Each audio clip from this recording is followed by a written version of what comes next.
السلام علیکم میرے محترم ناظرین، پچھلی ویڈیو میں ہم نے شاہ ولی اللہ کے قیام پاکستان کے متعلق پیش گوئیوں اور قیام پاکستان کے بعد پیش آنے والے حالات کے بارے میں اور غزوہ ہند کی پیش گوئی کے بارے میں جانا تھا۔ پاکستان کے ازلی دشمن انڈیا نے یوں تو ہمیشہ ہی مسلمانوں پر ظلم و ستم اور ان کی دل آزاری کی ہے، لیکن آج کی ویڈیو میں جس رشتے زخم کا ذکر کروں گی وہ تو تمام مسلمانوں کی دکھتی رگ ہے۔ محترم ناظرین، آج کی ویڈیو میں بابری مسجد کے تنازع کے بارے میں آپ کو معلومات فراہم کی جائیں گی۔ ناظرین، 1992 میں یہ تنازع شروع ہوا تھا جب مسلمانوں کی تاریخی بابری مسجد کو انڈیا میں شہید کر دیا گیا تھا۔ یہ مسجد میر باقی نے مغلیہ سلطان ظہیر الدین بابر کے حکم پر تعمیر کروائی تھی۔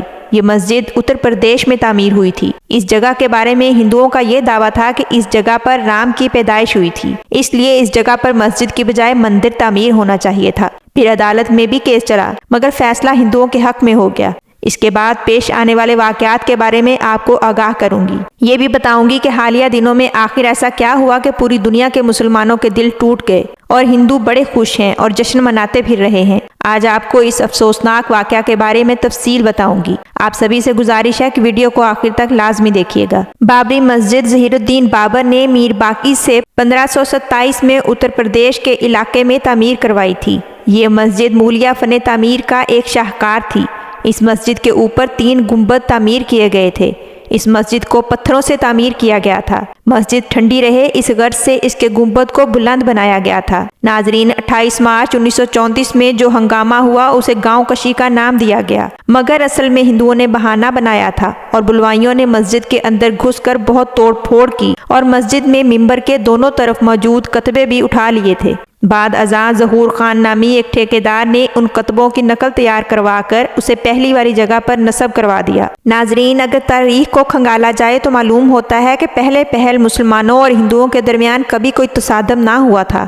دونوں قومیں یہ گانگت کے ساتھ آباد تھیں، مگر جو ہی انگریزوں کا منحوس سایہ اس علاقے پر پڑا اور ان کا عمل دخل شروع ہوا تو انہوں نے اپنی بدنام پالیسی یعنی لڑاؤ اور حکومت کرو کے تحت یہاں کے لوگوں کے درمیان پھوٹ ڈالنے کے لیے مسجد، مندر اور جنمستان وغیرہ کا وبال کھڑا کر دیا، جس کے نتیجے میں 1662 سے لے کر 1855 تک ایودھیا کے اندر زبردست قسم کی خون ریزی ہوتی رہی۔ اختلافات کی یہ خلیج وسیع سے وسیع تر ہوتی گئی۔ معاملات درست ہونے کی بجائے مزید گمبھیر ہوتے چلے گئے۔ چال باز اور شاطر انگریزوں نے سب سے پہلے جنمستان اور سیتا رسوئی کی کہانی چھیڑی اور اس مقصد کے لیے ایک بدھسٹ نجومی کو پہلے سے ہی سب کچھ سکھایا پڑھایا اور ان مقامات کی جگہ معلوم کر کے اس نجومی کو نقشہ بنا کر سمجھا دیا کہ جنمستان اور سیتا کی رسوئی بابری مسجد کے احاطے سے متصل ہے۔ یہ ایک سوچا سمجھا منصوبہ اور سازش تھی۔ اس مقصد کے لیے انہوں نے اپنے زیر اثر ہندوؤں کو اکسایا تاکہ وہ اپنے ان مقامات کو واپس چھیننے کے لیے کوشش کریں۔ نقی علی خان جو کہ واجد علی خان کا وزیر تھا، وہ انگریزوں کی اس سازش میں ان کا اعلی کار بنا۔ اس نے اپنے ناعاقبت اندیش نواب کو اپنے اثر و رسوخ استعمال کرتے ہوئے اس بات پر رضامند کر لیا کہ بابری مسجد کے باہر جنمستان اور سیتا رسوئی کے لیے جگہ دے دی جائے۔ چنانچہ ایسا ہی ہوا۔ مسجد کے احاطہ کے دائیں طرف دیوار سے منسلک جگہ سیتا رسوئی کے لیے اور مسجد کے صحن سے باہر بائیں طرف جنمستان کے نام سے 21 فٹ لمبی اور 18 فٹ چوڑی جگہ دے دی گئی۔ ان مقامات پر اسی وقت پوجا پاٹ کا کام شروع بھی کر دیا گیا۔ اس کے بعد حد بندی کے طور پر مسجد کے احاطہ کے ارد گرد آہنی سلاخوں کی دیوار کر دی گئی۔ اسی منحوس دن سے ایودھیا میں مذہبی کشمکش شروع ہو گئی اور یہاں ہر بسنے والے ہندو مسلم مسجد مندر کے نام پر ایک دوسرے سے دست و گریباں ہو گئے۔ 1957 میں بہادر شاہ ظفر کی قیادت میں جب ہندوؤں اور مسلمانوں نے مل کر انگریزوں کے خلاف جنگ آزادی کا نعرہ بلند کیا تو اسی وقت ہندو مسلم فسادات کو اور باہمی نفرت کو ختم کرنے کے لیے ایودھیا میں مسلمانوں کے رہنما امیر علی اور ہندوؤں کے رہنما بابا چرن داس نے رام جنمستان اور بابری مسجد کے تنازع کو ختم کرنے کا عہد کیا اور ایک معاہدہ کیا کہ رام جنمستان کے متنازع اراضی ہندوؤں کے حوالے کر دی جائے گی اور ہندو بابری مسجد کی عمارت سے دستبردار ہو جائیں گے۔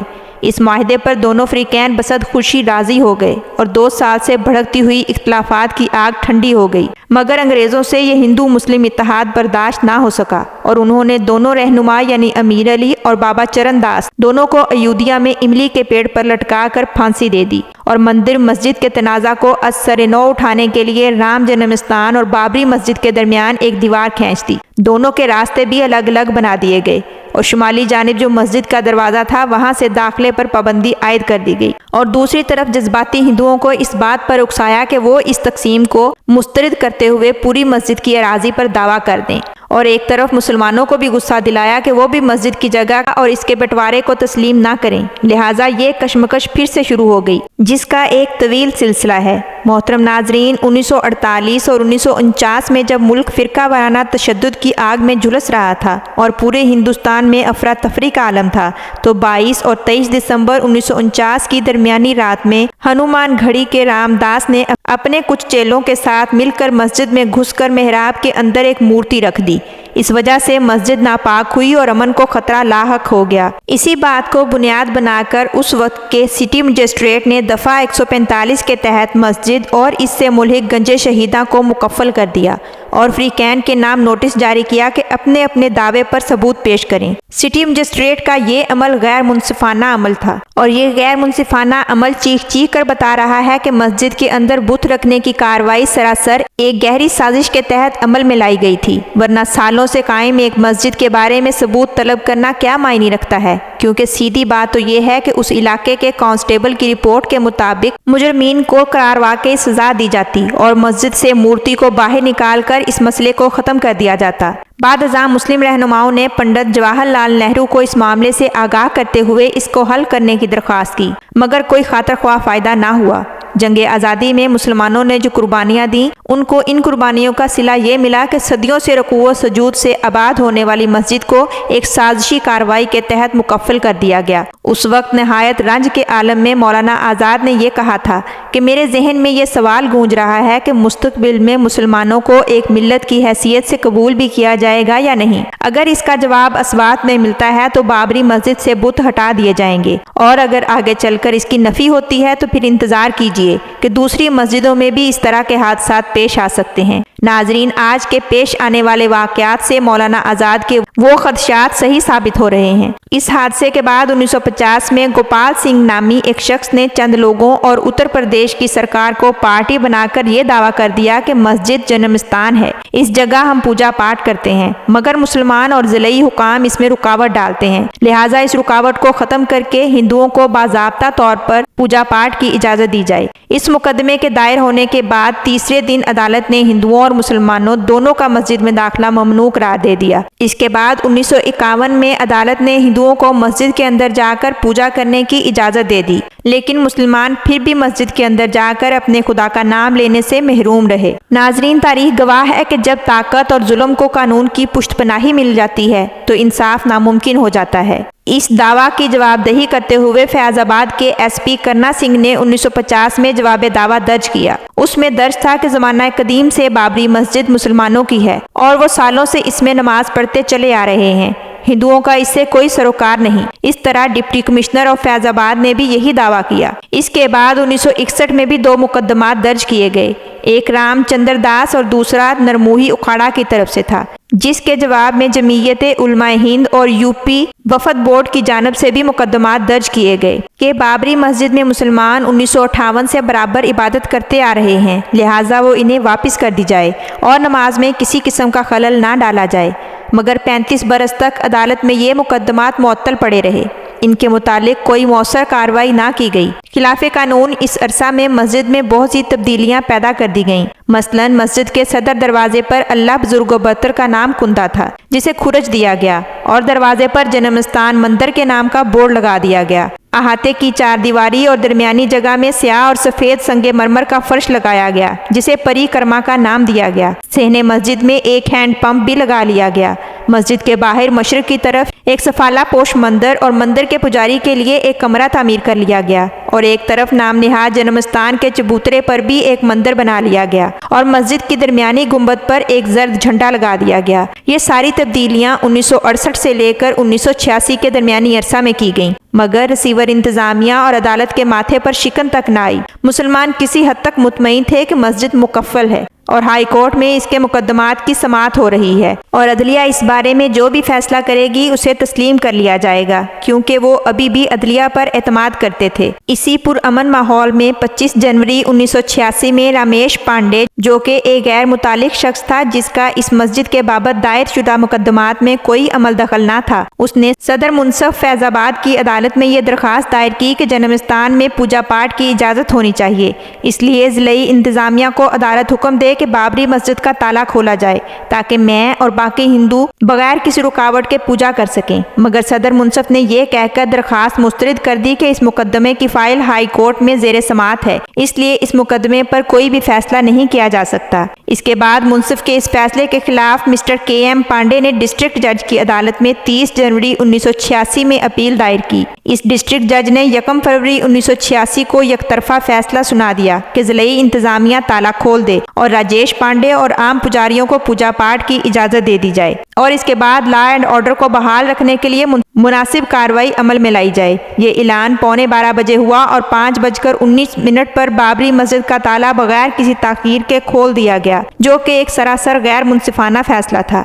لہٰذا ہزاروں ہندو جو اس وقت پوجا پاٹ کے لیے اکٹھے کیے گئے تھے مسجد میں داخل ہو گئے۔ اس شرمناک فیصلے اور مسجد میں داخلے کے مناظر کو نشریاتی ادارے دوردرشن نے بڑے اہتمام سے نشر کیا تاکہ مسلمانوں کے زخموں پر نمک چھڑکا جا سکے۔ اس کے علاوہ مسلمانوں کو یہ تاثر دینے کے لیے کہ ان کو شکست دے دی گئی ہے، اس مقصد کے لیے پورے ملک میں جشن منایا گیا۔ اس کھلی بے انصافی کے خلاف جب مسلمانوں کی طرف سے احتجاج کیا گیا تو ظالموں کی طرف سے رائفل کی گولیوں سے احتجاج کرنے والوں کو ہمیشہ کے لیے خاموش کروا دیا گیا۔ اس سارے معاملے سے صاف ظاہر ہے کہ یہ سب سیاسی رہنماؤں کی پشت پناہی حاصل ہونے پر ہی کیا گیا۔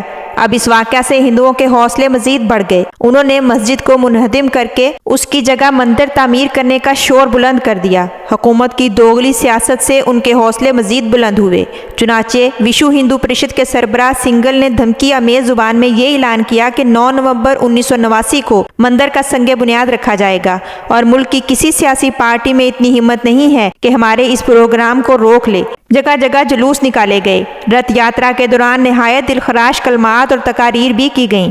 ظلم و ستم بھی ہوا اور کشت و خون بھی ہوا، مگر سیاسی پارٹیاں دوگلا رویہ اختیار کرتی رہیں۔ بہرحال بھاری تعداد میں رضاکار ہندو 30 اکتوبر 1990 کو ایودھیا پہنچ گئے اور بابری مسجد کو شہید کرنے کی کوششیں کرنے لگے، حتیٰ کہ مسجد کی دیواروں اور گنبد کو مجروح بھی کیا گیا، مگر وزیر اعلیٰ یو پی کے سخت رویے سے انہیں اپنے مقصد میں کامیابی نہ ملی۔ ناظرین، یہ حقیقت ہے کہ اس وقت وزیر اعلیٰ ملائم سنگھ نے قابل تعریف ہمت و جرأت کا ثبوت دیا اور اپنی جان کو خطرے میں ڈال کر نہ صرف بابری مسجد کو بچا لیا بلکہ جمہوری قدروں کی آبرو بھی رکھ لی۔ یہ لوگ جب بابری مسجد کو منہدم کرنے میں ناکام رہے تو انہوں نے اپنا غصہ مسلمانوں پر اتارا۔ ملک گیر فسادات برپا کر دیے گئے جس میں لاکھوں مسلمان شہید کیے گئے اور ان کی کروڑوں کی جائیدادیں یا تو لوٹ لی گئیں یا نظر آتش کر دی گئیں۔ ناظرین، بھارتیہ جنتا پارٹی اپنی فرقہ پرست ذہنیت کی بنا پر ہمیشہ سے ہی بابری مسجد کو نفرت کی نگاہ سے دیکھتی تھی اور اسے غلامی کی علامت قرار دیتی تھی۔ اب ریاست میں ان کی حکومت آ گئی تو کیسے بابری مسجد کو برداشت کر سکتے تھے؟ چنانچہ وزیر اعظم واجپئی کلیان سنگھ نے وزارت سازی کے بعد پہلا کام یہ کیا کہ اپنے وزیروں کے ساتھ ایودھیا آیا اور مسجد میں رکھی گئی مورتی کے سامنے کھڑے ہو کر یہ عہد کیا کہ ہم آئیں گے اور مندر یہیں بنائیں گے۔ اس کے بعد اس نے مندر کو تعمیر کرنے کے راستے میں حائل تمام رکاوٹوں کو ختم کرنے کی مہم شروع کر دی۔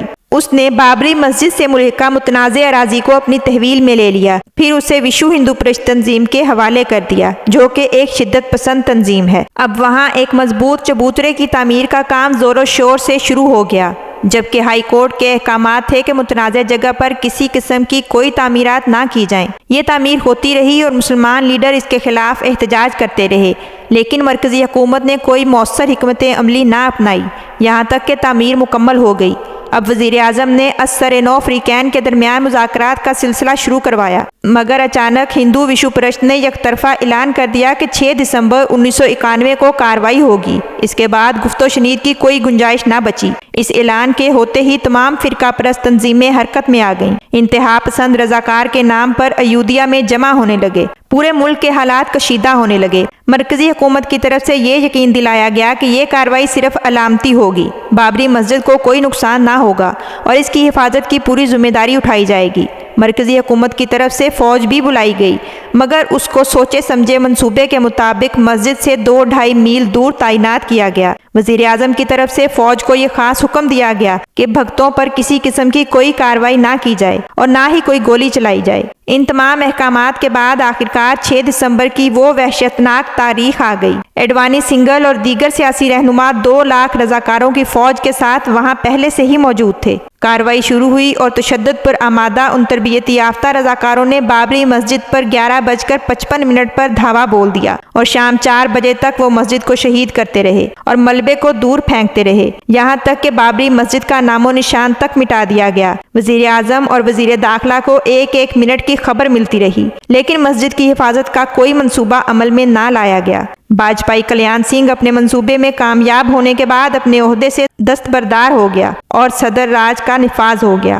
اس کے باوجود تقریباً اگلے مزید 38 گھنٹوں تک ایودھیا شدت پسند رضاکاروں کے کنٹرول میں رہا، جنہوں نے ایودھیا کی اور بھی بہت ساری مساجد کو مسمار کر دیا اور ایودھیا میں آباد مسلمانوں کو تہس نہس کر ڈالا۔ بابری مسجد کی جگہ ایک چبوترا بنا کر وہاں ایک مورتی نصب کر دی گئی اور اس کی پوجا پاٹ شروع کر دی گئی۔ یہ مسلمانوں کی عزت و ناموس پر ایک ایسا کربناک حملہ تھا کہ جس کی وجہ سے وہ چیخ پڑے، لیکن مظلوموں کی یہ چیخ و پکار بھی ان سیکولر حکومتوں کو گوارا نہ ہوئی۔ اس کی سزا کے طور پر سینکڑوں مسلمانوں کو خون اور آگ کی لہروں میں غرق کر دیا گیا۔ اس سب کے بعد جب مسلمان پوری طرح سے لوٹ چکے تھے تو وزیر داخلہ ہند نے اعلان کیا کہ مسلمانوں کی پوری حفاظت کی جائے گی اور انہیں مکمل انصاف ملے گا۔ وزیر داخلہ نے بھی یہ اعلان کیا کہ بابری مسجد دوبارہ تعمیر کی جائے گی، مگر ابھی اس اعلان کو 1 ہفتہ بھی نہ گزرا تھا کہ بمبئی میں شیو سینا کے خونخوار درندے مسلمانوں پر ٹوٹ پڑے اور لاکھوں مسلمانوں کو موت کی وادی میں داخل کر دیا اور حکومت چپ چاپ تماشا دیکھتی رہی۔ اس کے بعد الہ آباد کی ہائی کورٹ میں اس خطۂ زمین کی ملکیت کے حوالے سے مقدمہ درج کروایا گیا تھا۔ الہ آباد ہائی کورٹ نے اپنا فیصلہ 30 ستمبر 2010 کو سنایا تھا۔ اس میں 3 ججوں نے حکم دیا کہ ایودھیا کی زمین کو 3 حصوں میں تقسیم کر دیا جائے۔ 1/3 زمین کا حصہ رام لال مندر کے پاس جائے گا، 1/3 سٹی وقف بورڈ کو دی جائے گی اور 1/3 زمین نرموہی اکھاڑے کو ملے گی۔ اپنے اس فیصلے کے بارے میں الہ آباد ہائی کورٹ نے کہا کہ اس معاملے کا فیصلہ کرنا آسان نہیں تھا۔ اس فیصلے کے بعد ہندوؤں کو امید تھی کہ رام مندر قائم کر دیا جائے گا، جبکہ مسلمانوں کی طرف سے یہ مطالبہ قائم رہا کہ بابری مسجد کو دوبارہ قائم کیا جائے۔ 2010 میں مسلمانوں اور ہندوؤں نے الہ آباد ہائی کورٹ کے فیصلے کے خلاف اپیلیں درج کر دی تھیں، جس کے بعد 2011 میں سپریم کورٹ نے اس فیصلے کو معطل کر دیا تھا۔ 2019 میں سپریم کورٹ نے اگرچہ تمام متنازع اراضی ہندو مندر ٹرسٹ کے حوالے کر دی تھی، لیکن عدالت نے ایودھیا تنازع کے بارے میں اپنے فیصلے میں لکھا کہ 6 دسمبر 1992 میں مسجد کا انہدام سراسر قانون کی خلاف ورزی تھا اور عبادت گاہ کو منہدم کرنا ایک سوچی سمجھی سازش تھی۔ سپریم کورٹ کے بینچ نے کہا کہ مسلمانوں کو غلط طریقے سے مسجد سے محروم کیا گیا، جو کہ 450 سال پرانی تھی، لیکن سپریم کورٹ نے 9 نومبر 2019 کو اس بارے میں فیصلہ سناتے ہوئے بابری مسجد کی جگہ ہندوؤں کے رام مندر کی تعمیر کے دعویٰ کو تسلیم کر لیا۔ سپریم کورٹ نے فیصلہ سناتے ہوئے حکم دیا کہ مسلمانوں کو مسجد تعمیر کرنے کے لیے متبادل جگہ دی جائے اور عدالت نے مرکز اور اتر پردیش کی حکومت کو ہدایت کی کہ وہ اس متبادل زمین کا انتظام کرے۔ اس رام مندر کی تعمیر کی خوشی میں ملک بھر میں خوشیاں منائی گئیں۔ اس مندر کے قائم ہونے کی خوشی میں ایک تقریب منعقد کی گئی جس میں وزیر اعظم سے لے کر سادھو، کرکٹر اور فلمی انڈسٹری کے مشہور لوگوں نے شرکت کی۔ ملک بھر میں چھٹیاں کی گئیں تاکہ لوگ اس تقریب کو لائیو دیکھ سکیں۔ اس مقصد کے لیے لاکھوں CCTV کیمراز اور ڈرونز کا استعمال کیا گیا۔ سیکیورٹی کے تحت سخت انتظامات کیے گئے۔ اس مندر پر لاکھوں ارب خرچ کیے گئے۔ یہ مندر 3 منزلوں پر مشتمل ہے اور یہ مندر مسلمانوں کی خوشیوں کو روند کر ان کی لاشوں پر تعمیر کیا گیا ہے۔ یہ سب کچھ بھارت کی سیکولر سیاسی پارٹیوں اور فرقہ پرست تنظیموں کی ملی بھگت سے ہوا، لیکن آخر ایک دن ایسا آئے گا کہ ظلم مٹ کر رہے گا اور باطل کا خاتمہ ہوگا انشاءاللہ۔ ناظرین، امید کرتی ہوں آپ کو آج کی یہ ویڈیو پسند آئی ہوگی۔ اس ویڈیو کو لائک کیجئے، دوسروں کے ساتھ شیئر کیجئے۔ میرے چینل اردو داستان گھر کو سبسکرائب کر کے بیل آئیکن کو پریس کر دیجئے گا تاکہ میری ہر نئی آنے والی ویڈیو کا نوٹیفیکیشن بر وقت آپ کو مل سکے۔ حاضر ہوں گی ایک نئی ویڈیو کے ساتھ، تب تک کے لیے اجازت دیجیے۔ اللہ حافظ۔